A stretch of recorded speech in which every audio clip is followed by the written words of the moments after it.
अस्सलाम वालेकुम। ज़हर ज़िंदगी ड्रामे जी दोस्तों तफ़सील ॾींदा हलूं जेका हाणे अॼु राति यानी क़िस्त ईंदी उन जी सॼी तफ़सील ॾींदासीं तव्हांखे। छा ही आख़िरी क़िस्त हूंदी, इन ड्रामे जो एंड थी वेंदो या अञा ॿ टे क़िस्तां ईंदियूं ज़हर ज़िंदगी ड्रामे जूं।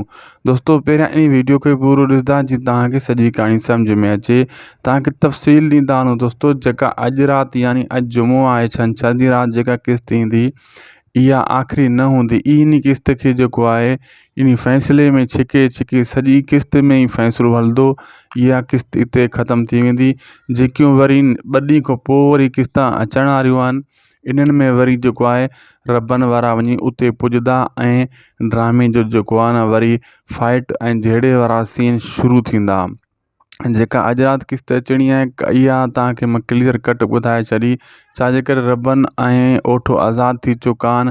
हाणे कमाल खान ऐं हाकिम खान जे लाइ मुसीबतूं जेको आहे स्टार्ट थींदियूं ऐं हिकु ॿ क़िस्तनि खां बाद में जॾहिं रबनि वारा उते पुॼंदा जिते फ़ैसिलो हली रहियो आहे उते पोइ कमाल खान ऐं हाकिम खान जे लाइ मुसीबत स्टार्ट थी वेंदी। जॾहिं वारिस ॾिसंदो रबनि खे आज़ादु थी चुको आहे त वारिस बि उते बिल्कुलु होशियारु थी वेंदो ऐं सम्झी वेंदो त हाणे गेम असांजे हथ में आहे ऐं ॿिनि खे ख़बर जीअं पवंदी। बहरहाल जेका ॻोठ वारा रईस गफ़ार खान धुतकारे रहिया आहिनि उन्हनि खे बि ख़बर पइजी वेंदी त कमाल खान असां सां हालत करण वारो आहे। रईस गफ़ार खान अगरि रस्ते खां हटी वियो त इहे जेका ॻोठ वारा आहिनि इन्हनि सां तादी थींदी। ऐं ॿी ॻाल्हि तव्हांखे इहा ई ॿुधाए छॾियां जेका हीअ ज़मीन जे लाइ अठास ज़मीन घुरदा वतन था जेका त ख़ुशि आहिनि। हाकिम खान बि ख़ुशि आहे त मूंखे कमाल खान 88 ज़मीन ॾींदो, लेकिन कमाल खान खे अगरि हीअ ज़मीन हथ अची वई हिननि खे हिकु टको बि कान ॾींदो,